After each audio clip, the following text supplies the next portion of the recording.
We're going to be taking you through the progress of our black comedy feature film. Who are you, by the way? Nobody knows who we are. Look at yourself, sir. Realistically, nobody's going to give you that money. Nobody. You don't know who the fuck you are. It's a complete risk. You are unknown. This is our first feature film, something we're going to do together. You're going to get it warts and all. For now, you're just some pair of idiots like everyone else. So we just go into it. I kind of think we could.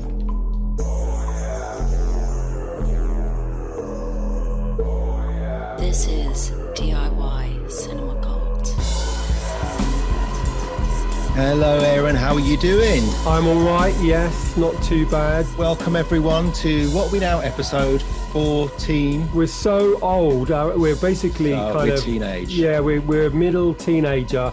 And, you know, we're going through our difficult teenage years, a bit sulky, just hiding dubious stuff under our beds. Not talking to our shifty. parents. Yeah. Not talking to our parents, no. They're so uncool. They're just so uncool. Bunking out the window at night and, going to snog our boy-girl friends. All of those.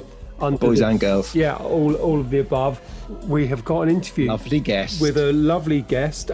Somebody quite excitingly from the doc world. I think it's interesting because, in a way, both of us tackled a doc because we thought it was in some way, as a DIY filmmaker, more achievable to kind of get going. As in, you know, there didn't seem as many barriers to kind of just starting and just shooting, which obviously is the ethos of the DIY cinema cult.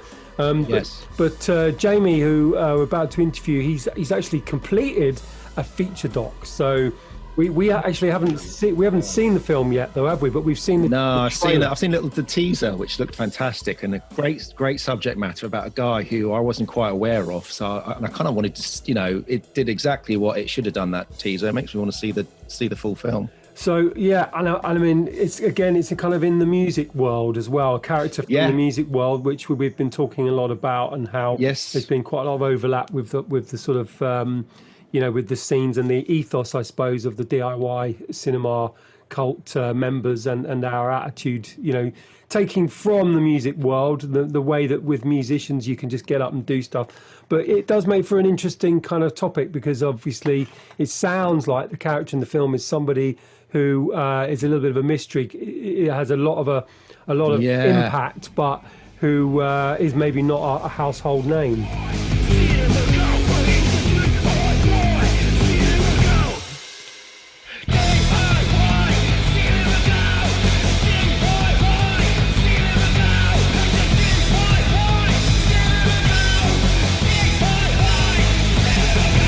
I had a weird thing happen to me the other day.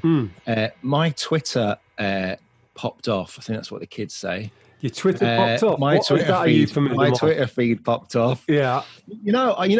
We post videos sometimes of DIY Cinema Cult, the little clips. Online. I did one on Twitter of our interview with Luca Cesari. Yeah.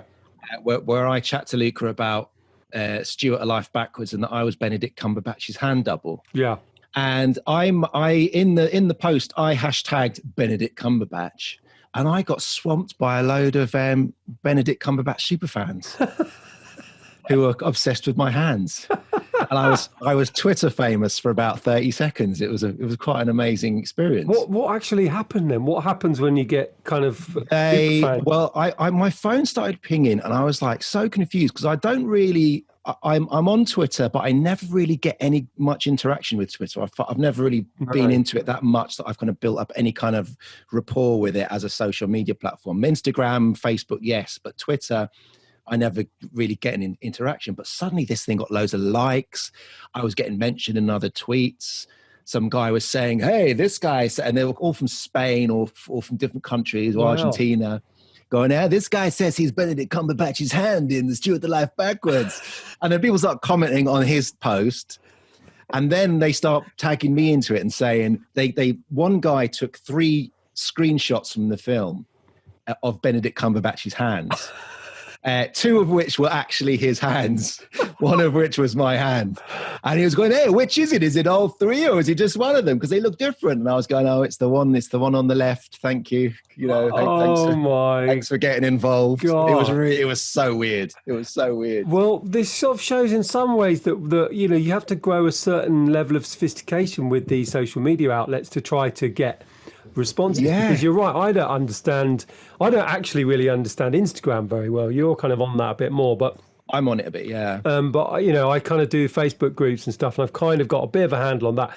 But you obviously kind of hit on an unintended. I hit on a nerve. Unintended nerve, and a rich stream of Cumberbatch. So maybe that's the trick. You have to just kind of link yourself to famous people in some tenuous way, as in I was his hand up, even if it's not true. Yeah, and I was amazed by how there's just so many Twitter accounts that are just dedicated to Benedict Cumberbatch. They're just fans, and all they do is post pictures of him. Any tweets that are about him or that they can find online, they'll retweet and talk about. Wow! And they're just people who, you know, none of them are him clearly, but they're just super Cumberbatch fans. And now maybe there'll be fake Twitter handles set up about you and your hand. It'll be my hand, my Cumber hand, as I'm calling it now. A Cumber hand sausage. 5 Cumber hand sausages. My Cumber hand curl. That's something else. Oh, well, I think our level of sophistication of social media does need to improve a little bit, obviously, and be interesting to hear how people use social media to kind of gather, I suppose, trying to create audiences. Obviously not for your hand double work, but for your work. Those days are in my past. I'd like to leave them in the past, really. Yeah. Well, I gather that Jamie has got a bit of a kind of insight into social media. And in fact, that looks like it's Jamie coming on. That was a good link, wasn't it? You'd almost think I'd set it up. You are listening to the debut feature film podcast. This is DIY Cinema Cult. Hello, Jamie. There he is. Here I am. There you are. Hello, Jamie. I'm Mark. Lovely to meet you. Nice to meet you. And nice to here I am in the flesh, or in the flesh, digitally, in your virtual flesh. Yeah. It's great to have you on the podcast. Pleasure. We realised that you're our. What number is Jamie and our guests? The number 7 or number 8 or 7 or 8, something like that. But you happen to be our first person in the doc world. So everybody thus far has been kind of from the fiction or narrative world. So we're hoping you can give us some kind of thoughts and insight for the DIY filmmaker in the kind of doc making process, particularly from your DIY, not backed by major studio, not backed by big broadcaster kind of perspective. So do you want to tell us initially just a little bit about yourself and your background before we get into the film and everything? So I'm by trade, I'm a producer. I largely produce or have largely produced events and content which is related to advertising and kind of commercials, I suppose. Yeah. I've been doing that. I've been in production for officially for 14 years, since the beginning of 2006. But prior to that, I used to promote jungle drum and bass parties in Brighton, where I currently live. Mm-hmm. And that's kind of led me to sort of making this film, that sort of rave world and jungle and drum and bass and hip hop and kind of London music culture is really sort of what's inspired me to make this film. Being from West London, I live in Brighton, but I'm from West London originally. Whereabouts in West London are you from then originally? I'm technically from Shepherd's Bush, so W12 is my postcode, but probably slightly closer to Chiswick. I guess. Right. Yeah. So Mark, well, both me and Mark are from that kind of advertising and what have you world also. And when we've chatted previously, I mean, there seems to be a lot of overlap. And Mark spends a lot of time in the west of London because he does a lot of work for the likes of the Beeb and. I do. Yeah. So Shepherd's Bush I know very well. And I was actually born in Hammersmith, so proper West London. West London boy, through and through. West. How's lockdown been for you, Jamie? Like, what have you been up to in these strange times? Well, actually, it's kind of worked to my favour. So as I say, I'm a freelance producer, so I'm largely work for kind of sort of below the line marketing agencies and stuff. But I started post-production on my feature documentary in January this year, and massively underestimated. I was working in a sort of post studio we'd kind of rented out. It's a self-finance project, and I'd allocated far too short a time basically to edit the film. Sounds familiar. and with sort of work, like I kind of had a little bit of work, kind of sort of general day-to-day work at the beginning of the year in sort of January time, and then towards February I had a couple of jobs basically pulled on me and a couple of jobs non-start. I thought there's no point getting stressed about it. I may as well just delve further into the film. I've got loads to do. And started working with another editor who's also sort of kind of firmly embedded in the project anyway, and was previously working in this edit studio, as I say, in London, and then we started working remotely, me and this editor, and then that was right at the end of February, beginning of March, and basically it like sort of unraveled itself as we were as we were doing our first like rough cut of the film. Yeah, and it just kind of mushroomed. It's quite weird. The world was like unraveling around us, but we were kind of like getting really deeply entrenched in this edit. Yeah. So what stage is it at now? Are you kind of finishing up, or is it still? So we're nearly at fine cut. It's very. Right. I mean, it's pretty much a fine cut, and we'll hopefully by the end, but in some time. Because it's kind of, as I say, sort of DIY, fully self-produced, financed, etc., etc. It's kind of done in periods of time as and when I get other elements in place. Yeah. I'm kind of wearing a joke on my editor. I'm kind of wearing two hats. I have my producer hat, my director hat. And sometimes it's just too much. There's too much going on. Yeah. I mean, how does that kind of tension work? Because obviously the director in you's like, yeah, let's just go and do this. And come on, maybe we can do this. And let's go and do some filming here. But the producer in you's going, no more cash, no more time. How do you kind of break those two sides of your brain and put them together, you know? As I say, the Rowan, my editor, who I'm working with, he sometimes comes up with ideas. He was also director of photography on the project as well. Yeah, and he's a very talented dude. And he's like, "Yeah, we're going to do this." And I'm like, "It's a great idea, man, but I need to call the producer." Hand goes into the phone in the other hand. Yeah, I'm just going to call the producer. So it is pretty much like that. All sort of jokes aside, really. I mean, one of my biggest learnings is that as much as I am kind of trained as I suppose as a producer, and it's helped with the sort of the DIY, I suppose, ethic or I suppose of sense of the film, and it's really driven the whole kind of the project forward. I think the biggest learning is don't if I was to do this again, which I would love to do it again, finance pending.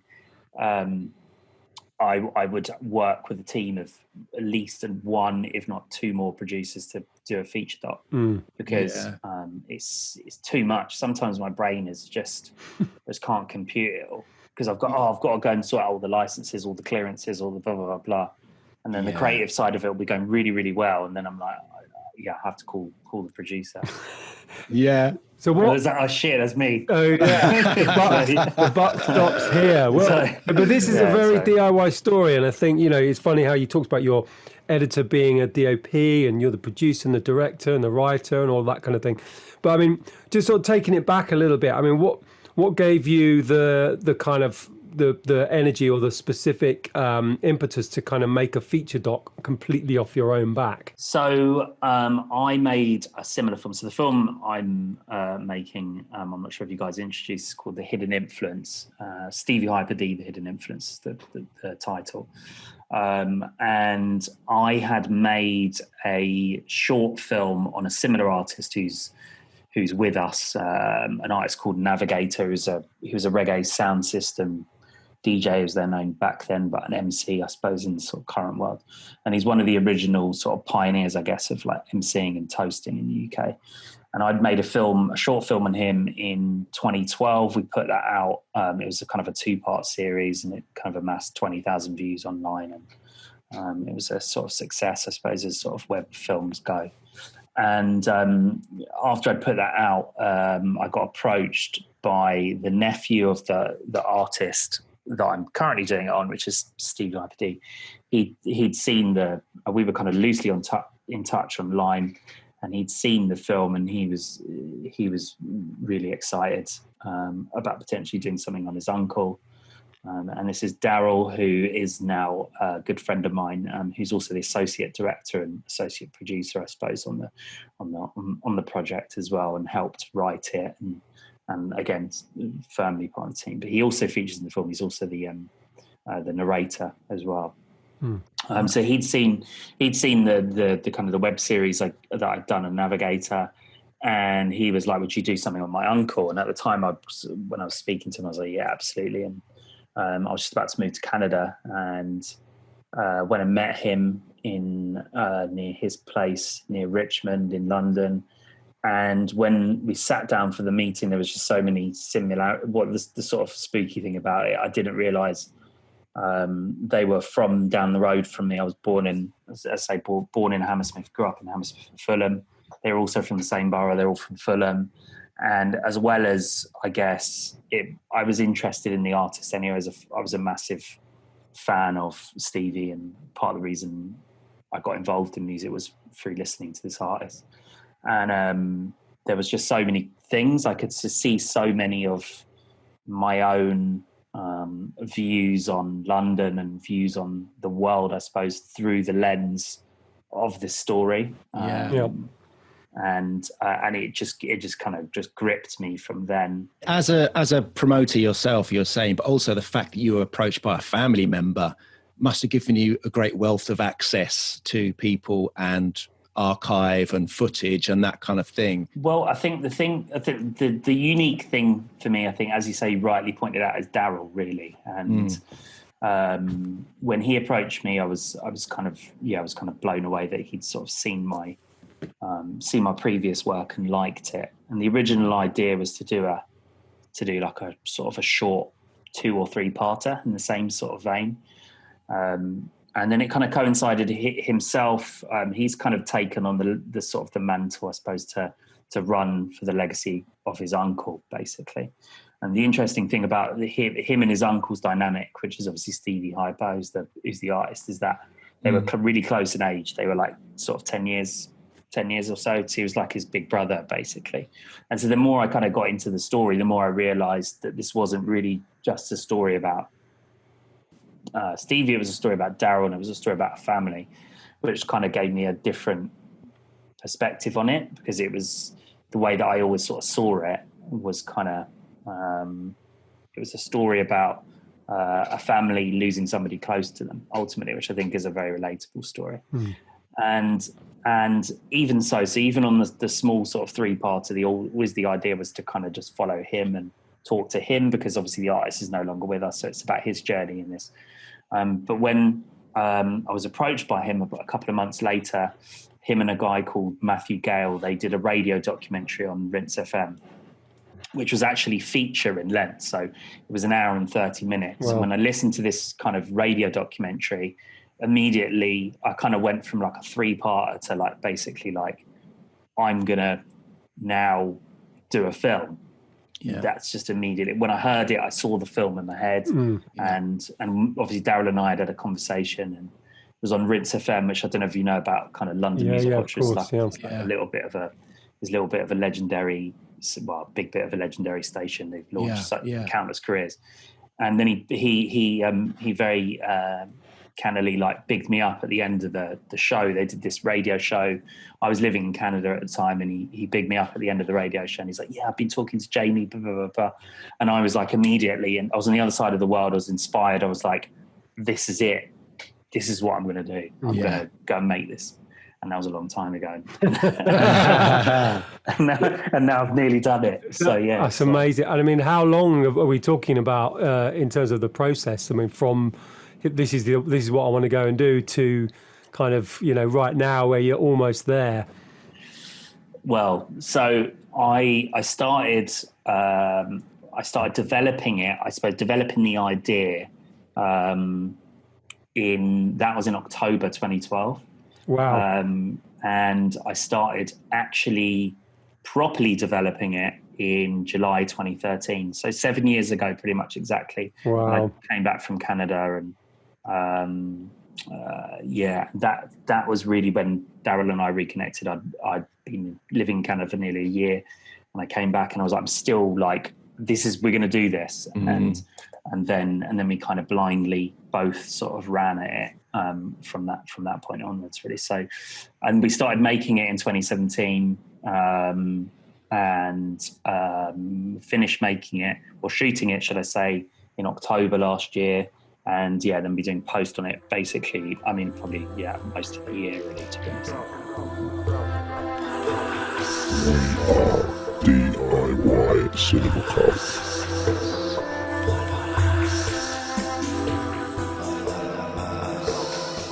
And so were your interviews a mixture of family? Was the family element still there? So there's family members and then other artists and people in the industry, Yeah, so the core kind of components, I guess, is Daryl, his kind of sort of immediate family, which is obviously Stevie's immediate family. Yeah.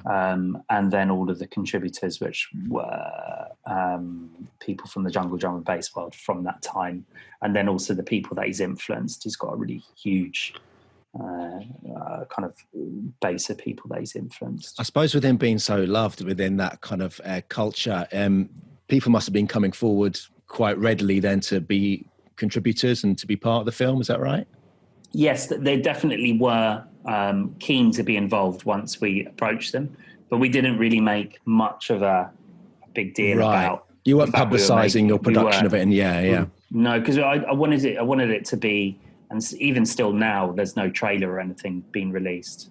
It's kind of now we've really kind of amping up, talking to people about it. We did a live stream last weekend that went out on Facebook and was to mark the anniversary of him passing. And even still, we haven't shown anybody the sort of any type of thing. It's sort of fresh off the press. That's why it's great talking to you guys now. Yeah. So yes, I guess that people ultimately, yes, they were very forthcoming, but we still had to do the sort of the thing of getting people in the right place, and we kind of created events around kind of moments we could grab people, and some of the locations and the shoot days were centered around places we knew people were going to be at.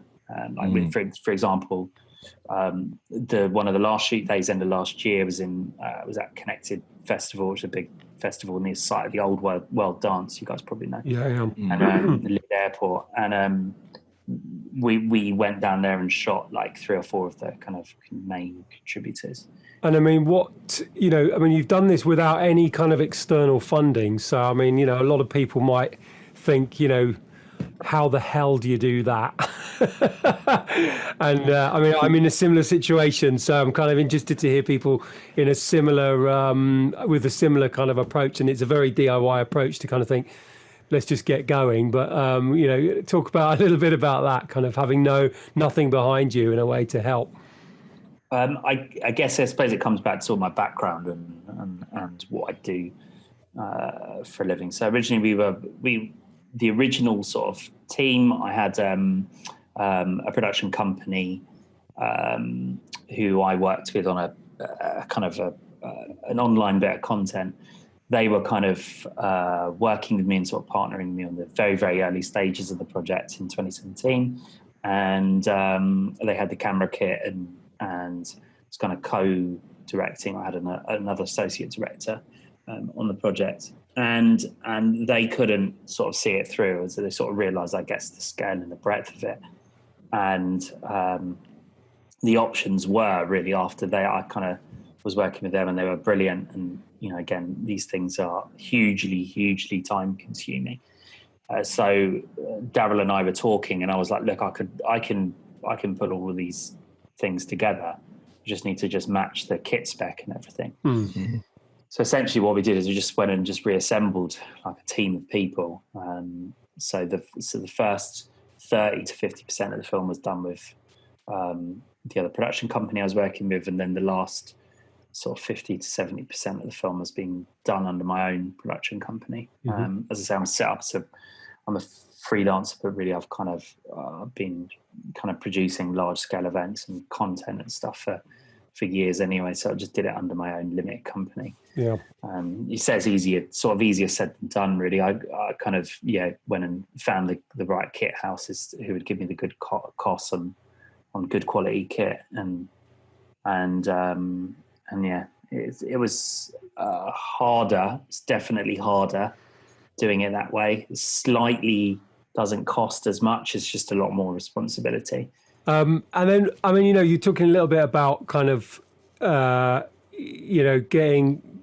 getting kind of contributors across the board. I mean, I guess your connections in the industry and that world have helped a lot with kind of getting the right people on board. As in, you're not just a sort of stranger who's sort of coming along and kind of saying, can I interview you? I mean, it's one of the kind of rules that as a DIY filmmaker that seems to kind of come up more and more is, use what you have already to a certain extent. And it feels like this is one of those kind of an example of that in a way, is you've got those connections, you've got that kind of know-how about that world. So talk a little bit about that kind of, I suppose, utilising what you had already to kind of make a film, make a story. Well, I think the main thing, and kind of going back to the point we were talking about with Mark earlier, is really the kind of the key access point for the film, and the thing that's really helped get this over the line is Daryl. Really, is the fact that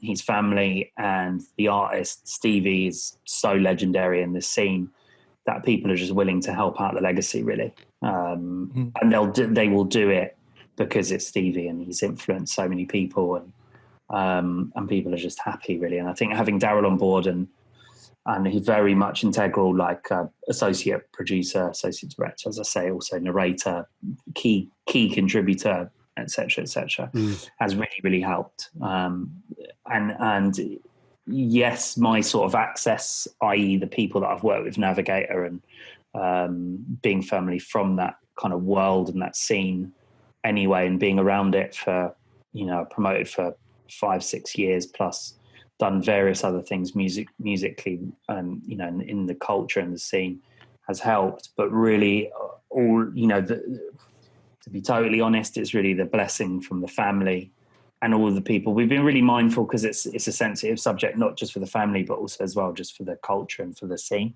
So we've tried to approach it in a really sensitive way. And his DJ, Nicky Black Market, who's a legendary jungle drum and bass and also hardcore DJ, but we were really, I said to Daryl, for this project to fly, he's got to be, after the family, he has to be key person who's involved, as well as other kind of key people that sort of surround him. So once the family had blessed it, once Nicky had blessed it, it was kind of just about getting the right people to the extended team. Is it a case that with your doc, because, for example, I didn't really know about Stevie, but from seeing your teaser, I'm kind of I was so engaged. I really, really want to see the film. And so, and I imagine that, the scope of your documentary is, are you having to broaden it out to kind of introduce people who maybe aren't that familiar with the jungle scene, what that scene is, who the players are, what the culture's like? Is that the kind of breadth and scope that your film has to be in order to introduce new people to it, in order to tell Stevie's story?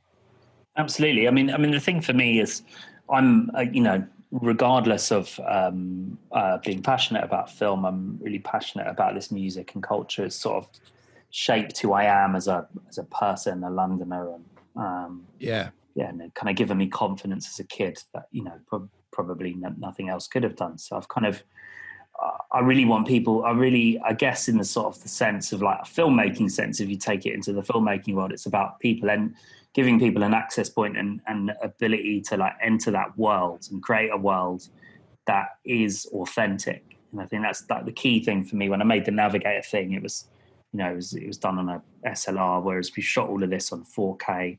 Yeah. All of the archive is like, I'd say probably most of it's unseen. All the archive providers and everything have been very forthcoming, and again, because of the artist and who it is, and they want to help out. So really, for me, it's about kind of creating an opening for people that may not know about Stevie, that can come on board and feel like they're part of the journey and part of like a moment in time, really. And I guess also the key, I guess, sort of linking into that point, probably the key driver for me making this film was that I never got to see him live.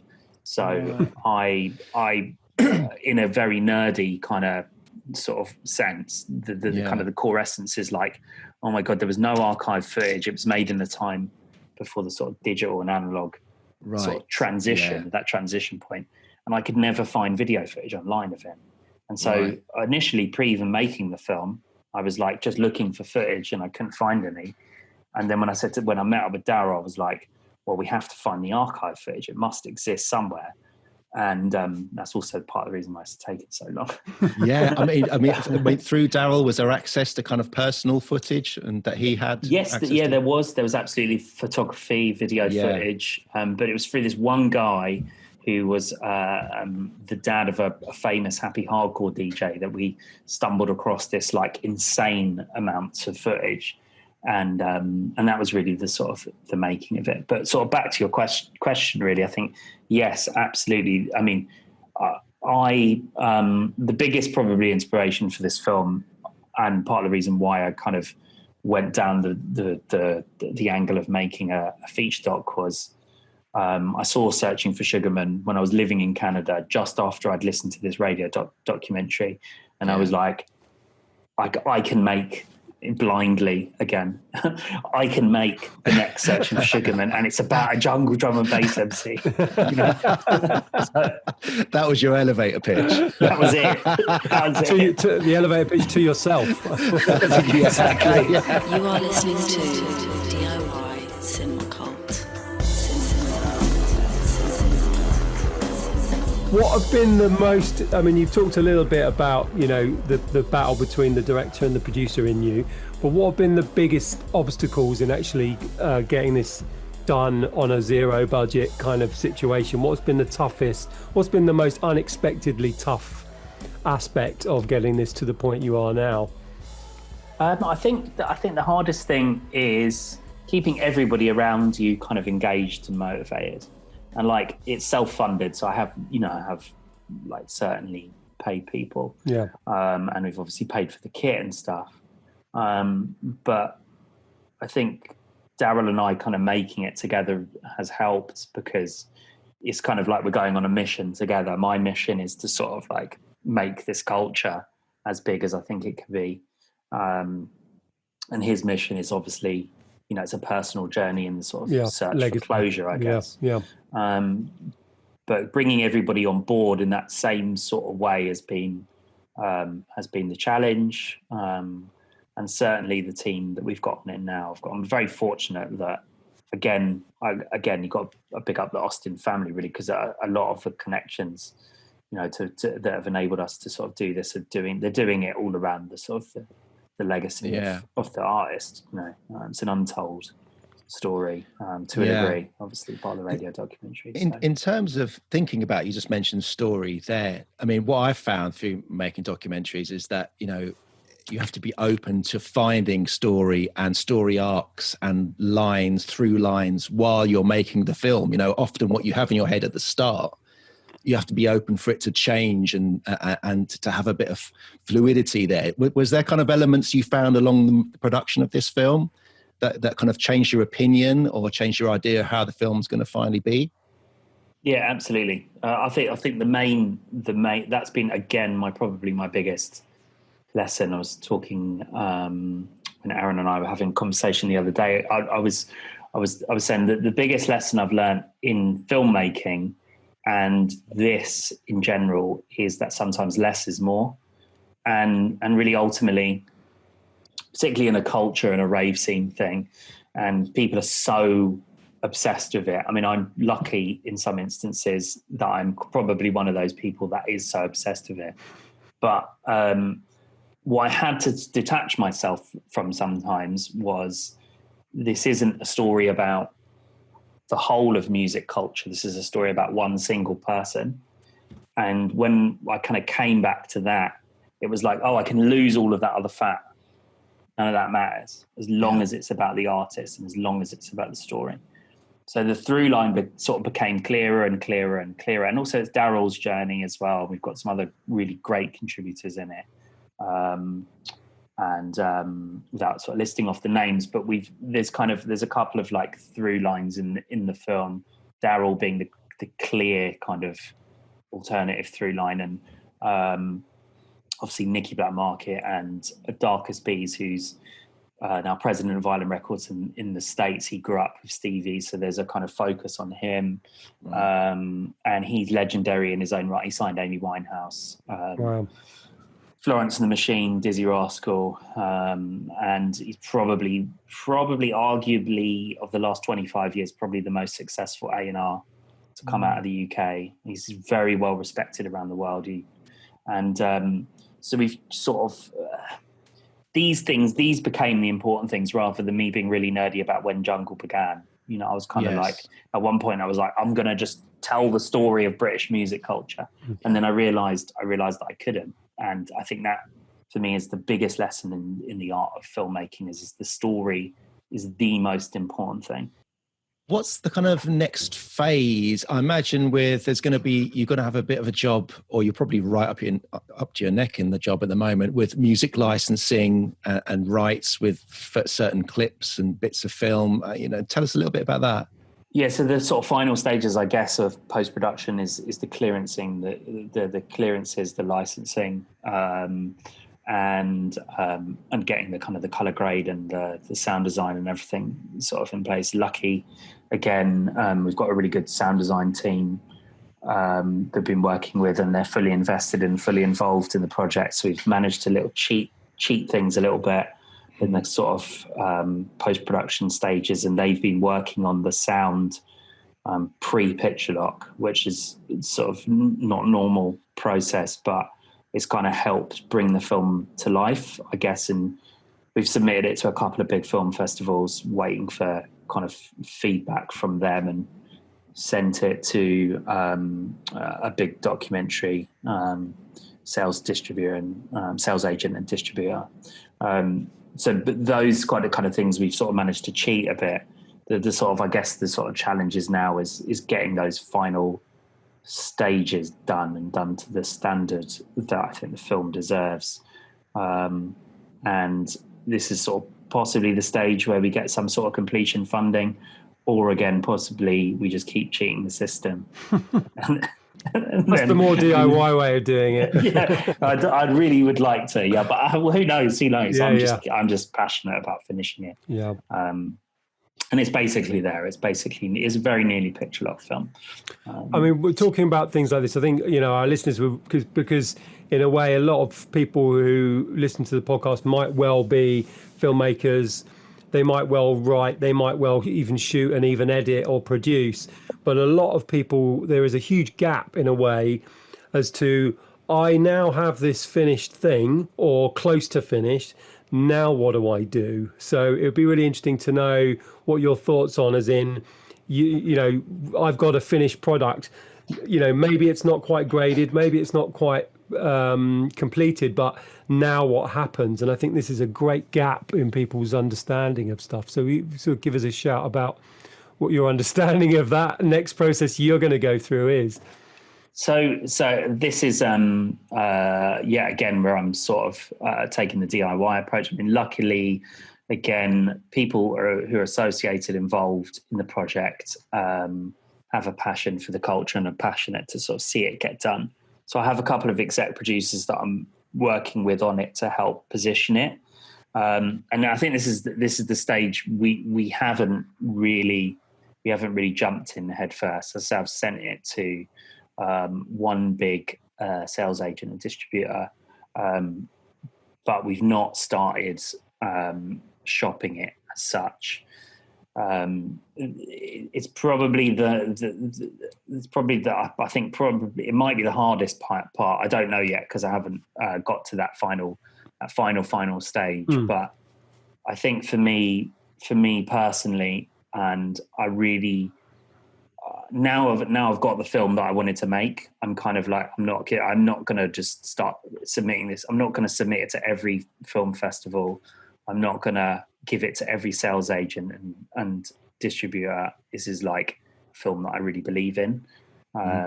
So I think well, time will tell. History will tell with what happens with it. But my view, for what it's worth, is I guess move at the right time and hold on to it. Mm-hmm. So and the nuts and bolts of that, what would that be? Because I think a lot of people don't know the options. What are the options? You can sell things to a broadcaster. You can self-distribute. You can get a distributor. What are those options that you can see that are in front of you, and which would be your preference? If not putting you obviously on the spot to narrow down those options for you, but I think it's really interesting for people to kind of find out what it is that you could do. Well, weighing up the options, there's multiple ways of doing it. My preference would be to be represented by somebody, because I believe if it's got the right representation, like in music, if you've got the right manager or whatever, then it's got the potential to be far-reaching. Now, normally, if you're represented by somebody like a sales agent or a distributor, they will take it to market for you. Now, you can take it to market yourself, but it just means that you're not tapping into the contact base of people. Yeah. Now there are other ways to take it to market yourself. I know that there are some companies that literally let you distribute digitally across all of the platforms, but that does mean that you're distributing to iTunes, Amazon, some of the other sort of sales or streaming platforms without a marketing budget, you're not 100% sure who's going to see it. Yeah, and there's a risk that you can just get lost in the soup of everyone else. Yeah, exactly. So out of the sort of the options, for me, it's kind of like, you have your kind of top tier sales agents and distributors, which is obviously dream scenario, and then you have other, maybe other sales agents and distributors that can help you take it to market that might not be on the kind of the Oscar-winning platforms and stuff, but maybe that works better for whatever the project is, and in this case, maybe that will work. Maybe that will work better. Again, only time will tell. But I think if Tom's talking to Daryl today, and I think if that does happen, and we're happy, for whatever happens. The main thing for me is this being seen by as many people, and I guess any filmmaker is being seen by as many people as possible. Yeah.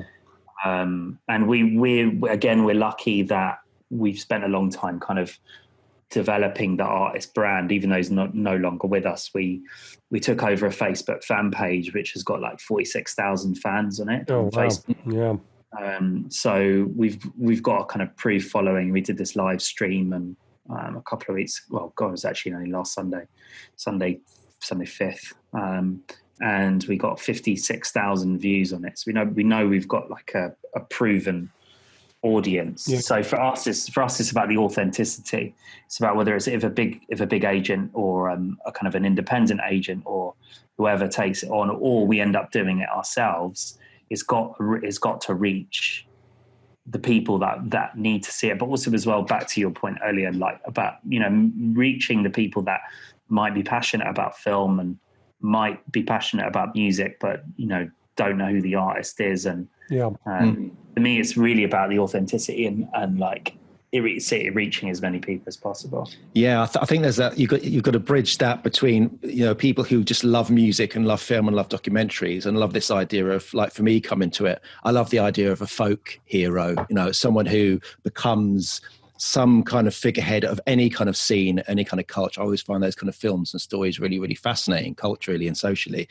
But then it's also, you have to be very true to your first port of call, your audience who are the scene. And if it doesn't ring true with them or feels, disingenuous or unauthentic with them, it's going to be a trip up, isn't it? So I can see what you're saying. That's your kind of number one, right? Absolutely. So that's sort of how I think, hopefully that answers your question. I think that's how I sort of see it. It's kind of like, there's different ways of placing it, but for me, I think it's not just about it being on the biggest platform. It's about being with the right platform. And I think if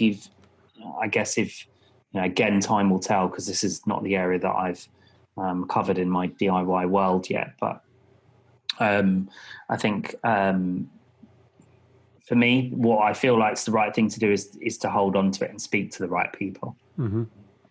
Because this whole process has been about good vibes, and when we find somebody that's on the same wavelength as us, we're like, yeah, boom, they're the people that need to be part of the project. I mean, do you feel that you obviously, I know from sort of my limited experience that, there's a kind of a challenge in getting music documentaries off the ground. A lot of the time when you say, I've got a music documentary, a lot of people, certainly from the kind of film fund world, are immediately turned off that.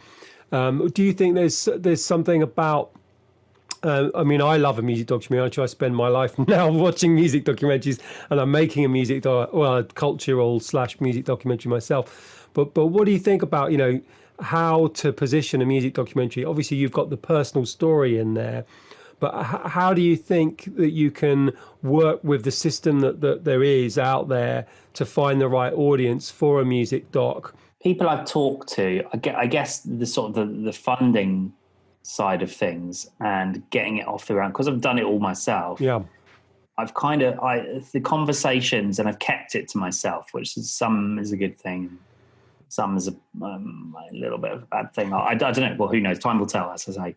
I think I just blind optimism, just really, really believed in the story, and I think the story for me has always been the key thing. And I think back to your point about Mark, you're saying about the folk hero thing. Mm. And funnily enough, in the last bit of the edit, that's really the realization we came to. We were like, this is a folk tale, really. Yeah. And I think that's what translates with. That's what translates with Searching for Sugarman and all the best other music documentaries I've seen. Mm. I watched the Wu-Tang documentary recently on Sky Docs, which is unbelievably good. I'm a real hip hop nerd, so for me, like watching it was incredible anyway. But they kind of position them as different. They kind of position them as superheroes. It's sort of quite strange. It's sort of like everything you know about Wu-Tang, you can kind of is all in there, but it's all elaborated on, and they kind of seem like they are these kind of godly heroes. And it's just a really clever. They just focus on them as characters, and I think that for me they're always the best music documentaries I've seen. I'm trying to think of another example. Defiant Ones is obviously the huge one on Netflix. Similar thing. It's just so focused on Jimmy Iovine and Dr. Dre that you're kind of you're really looped in on that. And then there's another really great one called Stretch and Bobbito Radio that Changed Lives, which is about these two New York hip hop DJs who were like really instrumental in the birth of like, or I'll say the birth in the height of like New York hip hop in the 90s. So everybody from like Jay-Z, Big L, Nas, Big Pun, Wu-Tang included, and Eminem even, and Royce da 5'9", they all helped launch the careers of these people. But what's so interesting about the film and it being a music documentary is that it's just focused on their character and what makes them successful. And that's again been the biggest learning that I've had on this thing is that people are interested in people. So you could have the greatest artist of all time. I watched a film recently, which was, I'm not going to mention names because I'm not that slanderous, but it was about one of the greatest artists of all time. And I was very disappointed because it was just trying to do too much. And I was like, if this film had been 40 minutes shorter, it would have been a classic. It would have been amazing. The footage was unbelievable. And I was just like, this is too long. And it was too, trying to do too much. And I think that's the thing. It's like, sometimes I think if you've got a feature idea, great, definitely follow that through. But somebody once said to me, a filmmaker, director, he said to me, don't get too hung up on time. It's like, focus on the story. And I was like, well, actually, it's really good advice. Now I think about that one soundbite he gave me, really.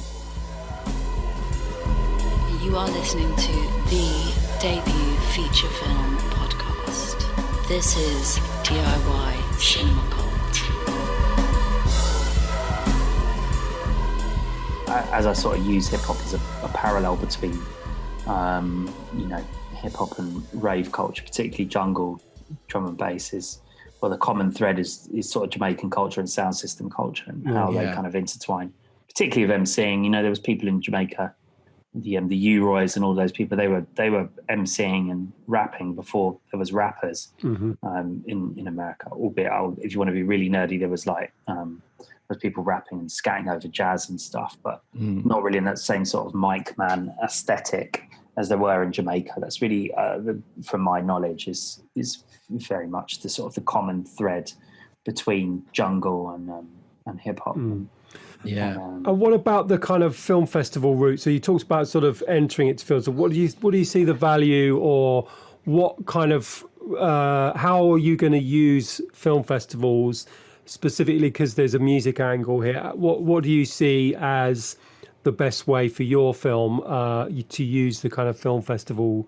A lot of people kind of scattergun. They go, I'm going to enter it into everything, and it can be really expensive, right? I mean, it can be extremely expensive. So what's your kind of plan of attack in a way with film festivals? Well, prior to all of this, I mean, it's sort of the gift and the curse, really, isn't it? Prior to all of the coronavirus lockdown, we wanted to submit it to a handful of festivals that I know that documentaries have essentially flown on in the past few years. There was kind of a hit list that I wanted to. There was a hit list of 3 that I certainly wanted to sort of submit it to, regardless, which is London, Toronto, and Whistler. Whistler is where I lived when I kind of conceived the idea, so it had a bit of sentimental value. London, obviously, is the story of London, like of a specific subculture of the time. And Toronto, Stevie was actually really big in Toronto. He was he was on TV there, and he was a bit of a legend in Toronto rave culture. So I had a kind of a key 3 because it really fitted the culture of the story. And even the story of the making of, I guess. And other than that, there was not a sort of a specific. I mean, there was a couple more festivals like Sundance and Tribeca, but they kind of fall a little bit outside, I guess, the window, because Sundance is in April, and then I think Tribeca might even be before or maybe after. So it didn't kind of fit the window. Our goal was to either premiere it at Toronto or London. So as a producer, what would you say after this whole experience that you're kind of coming soon to the end of, hopefully? Fingers crossed. It's coming to the end. What tips would you have for an indie filmmaker, particularly ones setting out on a documentary feature? What lessons have you learned along the way that you'd want to pass on? I think the main thing, the 2 main things, and the thing that's kind of got me through, luckily, or maybe by sheer grit and determination, is the fact that I was a producer first. I think if I wasn't, I think I would have given up a long time ago. Second thing, I think because of that sort of organized, I think the main thing within that sort of sphere, I guess, is being really, really well organized about everything you're doing. I mean, this project has taken like a long amount of time, but I know where everything is saved, like on my computer, and if not saved on my computer, what drives I've got it backed up on, what footage, what archive is where. I know exactly where everything is. And for most people, I think that probably driven them a little bit insane. But because I'm so passionate about it, which is the second point,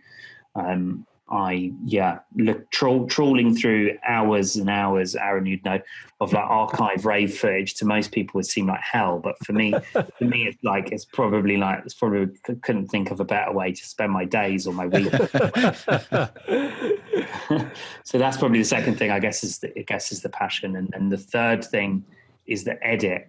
Do not underestimate the edit. The edit is the thing that I thought would come together really easily, and it's taken only till now, which is our 7th rough cut, or 7.1, we'll call it for argument's sake, is the cut that I'm like, oh wow, I've actually got something that I can really stand by and can start talking about, because now 3 of us can have a conversation about it, because I actually feel like I've got something.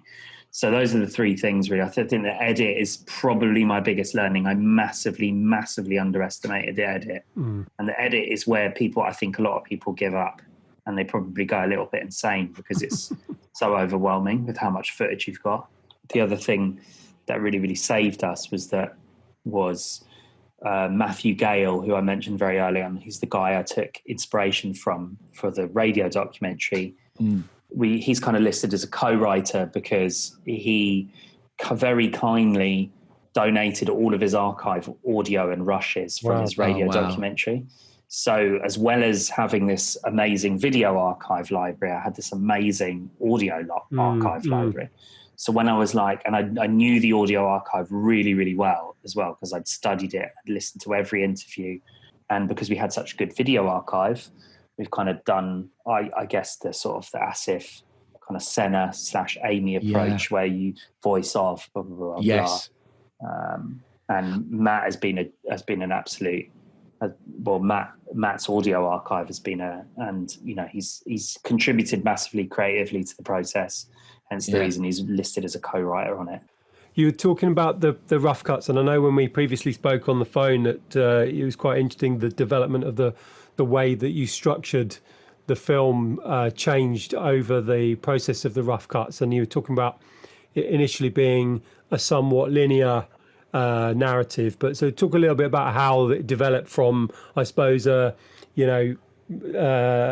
kind of chronological linear narrative to something where you have it now, and what was the reason? Why has that breathed much more life into it? So we started editing it at the beginning part of the year, and I've been planning the kind of the project as planning the film as a bit of a kind of traditional 3-act structure, I suppose. And it was very much set in a sort of a very linear way. So it was a start to finish, a chronological journey of his life. And again, I guess partly because of what Matt had done with the audio documentary, I was kind of, in my head, I was like, he did it so well. I was like, well, what we can do is we can do the visual version of that. And then what I'll do is I'll make it broader to a broader audience. Yeah. And that was really the goal for it. It's like, okay, well, we can do that thing, which would have been hard enough anyway, and do it 3-act structure, beginning, middle, end, essentially. And we did that on Rough Cut 5, which was, I was like, I put everything into it. We'd got pretty much the picture and everything, how we wanted it. And then at the end of it, I remember speaking to Rowan, who's the one of the editors I've been working with on the project, say DOP as well, is amazing. And he was like, I think we can do something else with this. Let me go away and come back. Or actually, he told me after he'd recut the film, and he was like, "I've got a surprise for you. I've recut the film." I was like, "Oh no, it's terrible." Anyway, the idea that he came up with, he changed it into more of a 5-act structure, which I suppose is still a 3-act structure. Yeah. But obviously, 1 and 2, 3, then 4 and 5 at the end. But the way that he divided it up further, it'd gone from being linear to essentially question and answer. So it's like, here's the big question we're telling you, or here's the answer, and then here's the reason why, sort of thing. And it was so much more impactful because what we managed to do in the previous version was that you get midway through the film and then it accelerates as you get towards the end, and then it picks up pace. So what we did is we reorganized all of the chapters, or reorganized all of the chapters, and put the really fast bits from the end at the beginning. And it just completely, the pace of it was just completely accelerated the whole thing the whole way through, and it's completely changed the whole dynamic of the film. And I mean, have you studied you talked about Asif Kapadia and Amy and stuff like that. Have you? Someone told me, I don't know if I read this recently or someone told me it, but said that, in a way, choose the form of something that you love and then fill it full of your story, because, there's no harm in kind of taking from pre-existing forms, because people have tried 1,000 different ways to make a film before, but you're filling it with your story. So, it's not a rip-off. Let's face it, most things follow a very, very formulaic structure. So have you studied things, you talked about, I said Capadia, but have you studied things that kind of informed that story structure? Yeah, very much so. I mean, back to the sort of the obsessive point of obsessing over things, I really, since watching Searching for Sugarman in 2012, which I think to me in my eyes is the sort of the change of, like, I guess maybe popularization of feature documentary filmmaking. And after seeing that film, it completely changed my view on like how a feature documentary should look and should feel.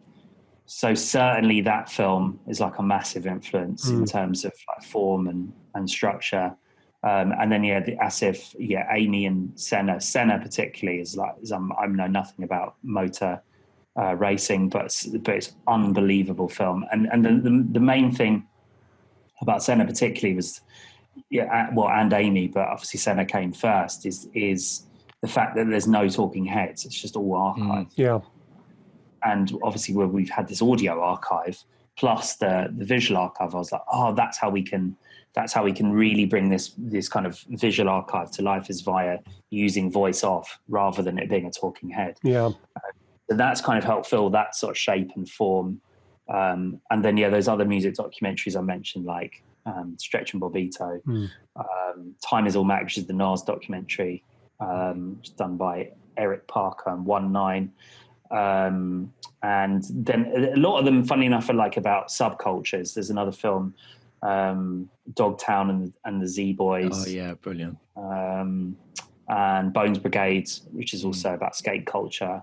And there's a film about Andy Irons as well, which is like, who's a surfer from the past sort of 10, 15 years. And all of these films have been kind of huge inspirations in terms of how you display a subculture. Yeah, no, I'm wondering, sort of how you, in a no budget situation, how you go about clearing all of that footage and making kind of arrangements with people who've made archive. I'm in a similar situation where I've got, in a way, like an entire community sending me stuff, and it's amazing stuff, as in, stills, but not so much video. But how do you kind of come to a kind of an arrangement where people feel like you're doing them sort of a justice to the material that they shot maybe 25 years ago or so? Well, I guess as we sort of chatted about on the phone the other day, I think the main thing, and again back to Daryl and back to the family, is that we're blessed in that people just want to be part of it. So a lot of people have said just have it.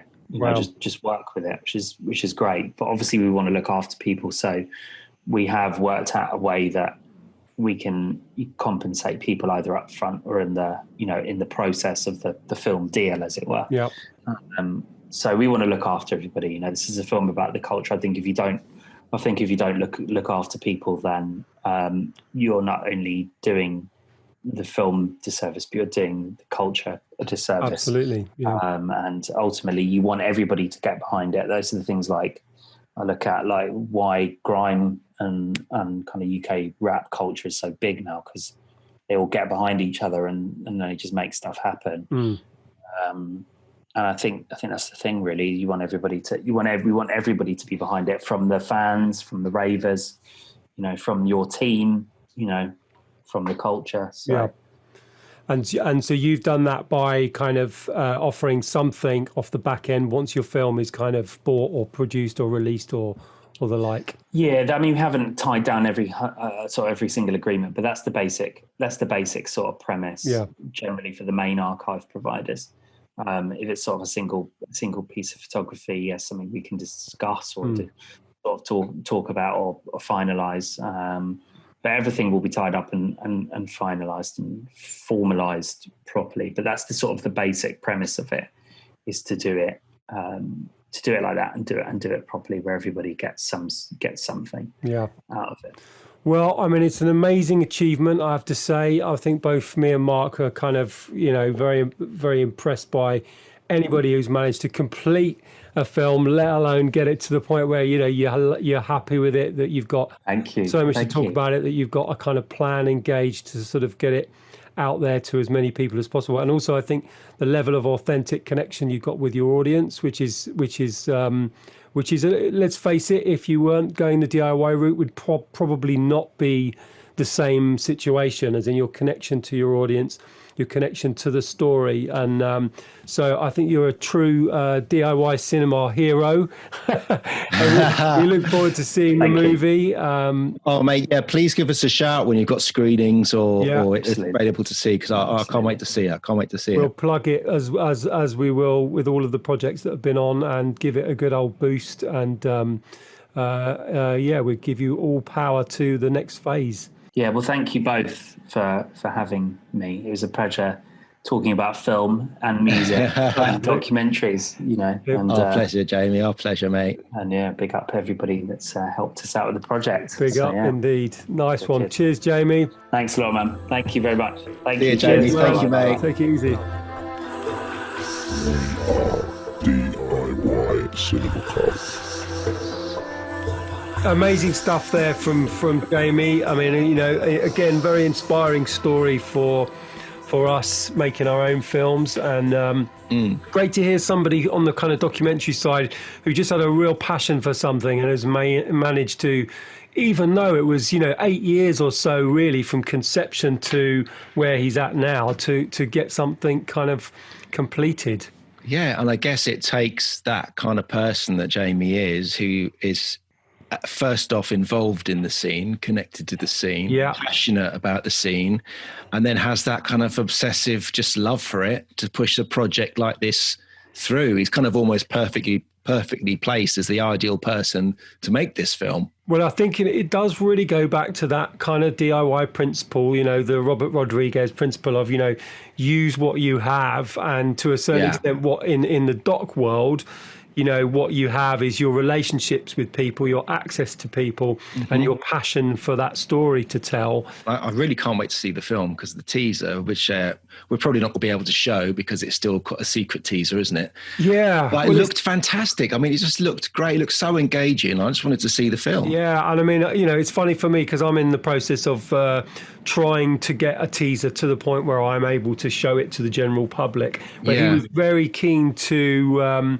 keep his cards close to his chest. I think, in a way, it was good lessons for me in terms of his the way he wants to treat his project. And you know, there's a bit of you that always thinks, oh, if people just saw this, then maybe Sugar Daddy's going to come in and give me a bunch of money and it's going to make everything all right, and I'm not going to be just this person in my own shed kind of you know, bashing my head against the wall trying to get something made.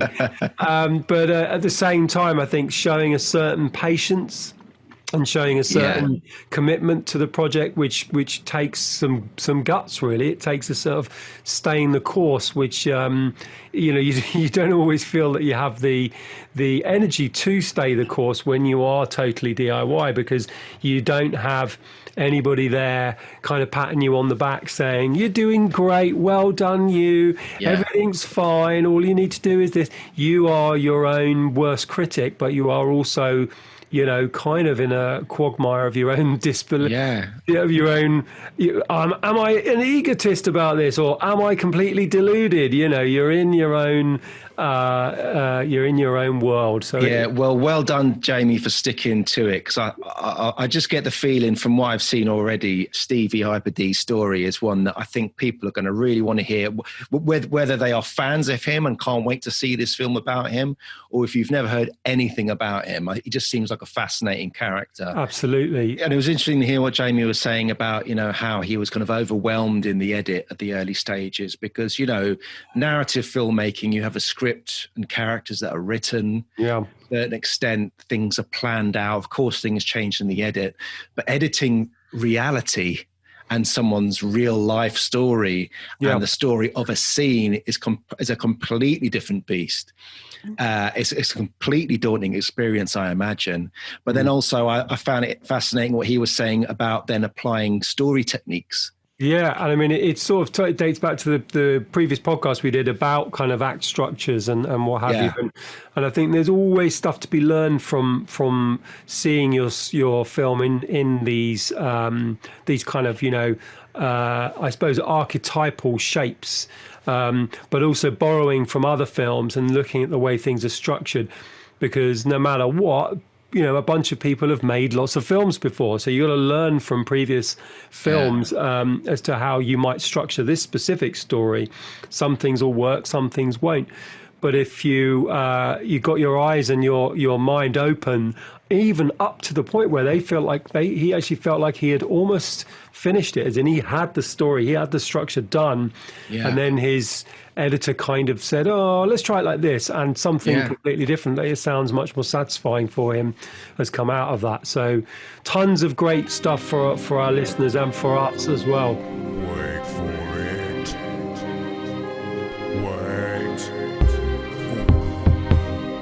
Wait for it.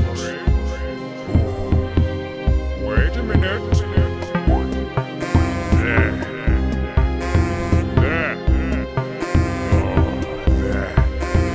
There's the horn. It's the time. It's that time, Mark. The time has come. It's been a long old stint, hasn't it? Lockdown has gone on for so long that we've almost forgotten that there was this kind of impending deadline of the 1 Minute Film Festival. The DIY Cinema Cult 1 Minute Freaky Film Festival, and we are now about to announce our winners. We had a bit of a dramatic end to the festival, didn't we? We did. We kind of had set we'd kind of come to some sort of decision, and then we had a very dramatic last-minute entry. Entry, a beautiful film that both of us kind of gobsmacked both of us.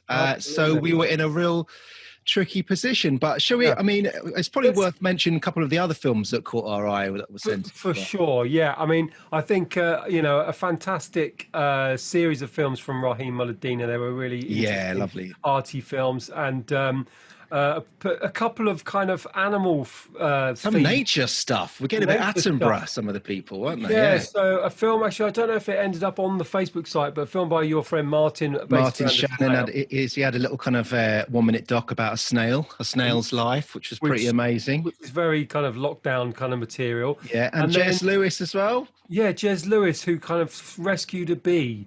Is definitely deserving of an honourable mention because, partly just for rescuing a bee, but also because of the choice of sort of unclearable music in the background, which might have disqualified it from our 1 Minute Film Festival. I have to give an honourable mention as well to my sons, of course, not wanting to be involved in any kind of nepotism. They couldn't be festival winners, but I don't think they can now with the winners that we've got. There's some cracking films, but regardless, they did a lovely little freaky film, didn't they? They did. It reminded me of kind of like the Monkees or something like that. Yeah. It was like those amazing, the kind of music videos that the Monkees used to do, where they were kind of levitating across the. And Joe did the music as well. He made the music, so it's fantastic.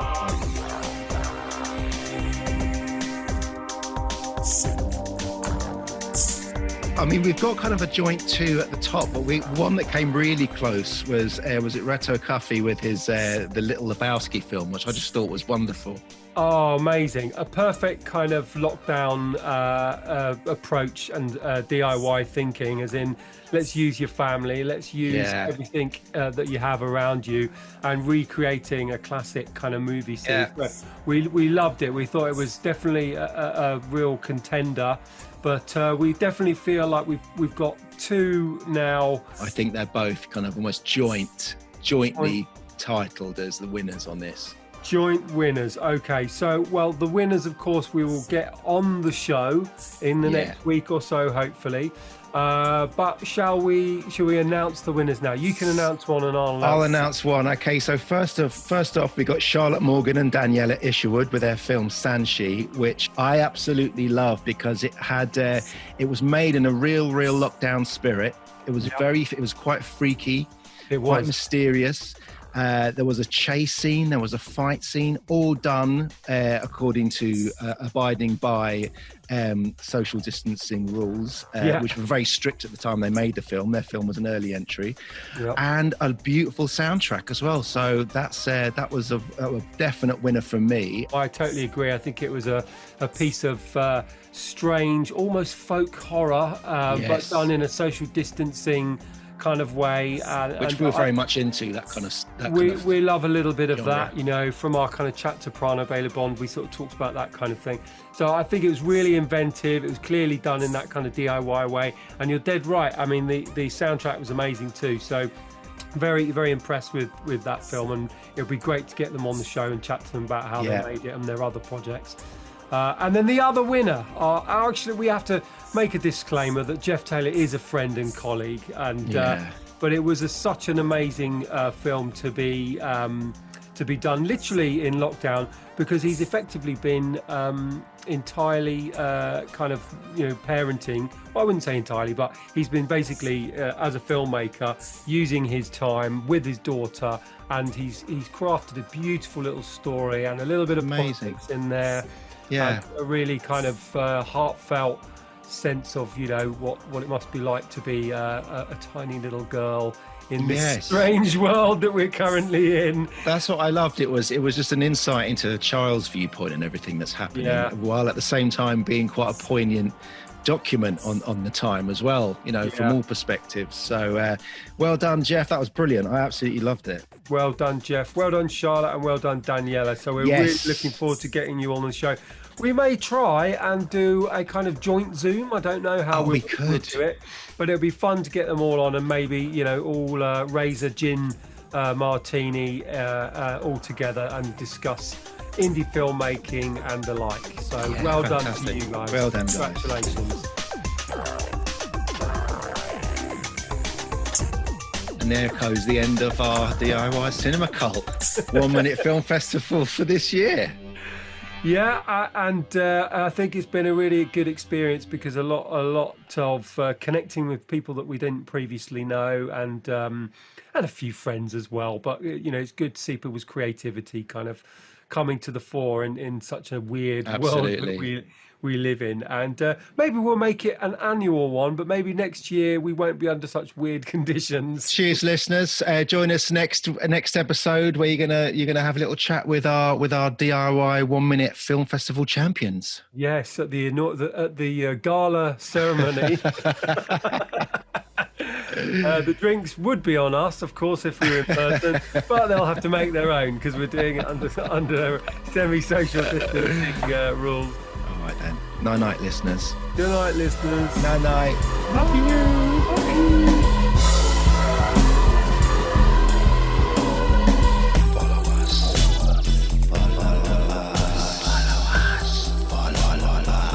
Follow us on Twitter at DIY Cinema Cult, or on Instagram we are DIY_cinema_cult. Seek out the DIY Cinema Cult group on Facebook, or why not email us at DIYcinemacult@gmail.com.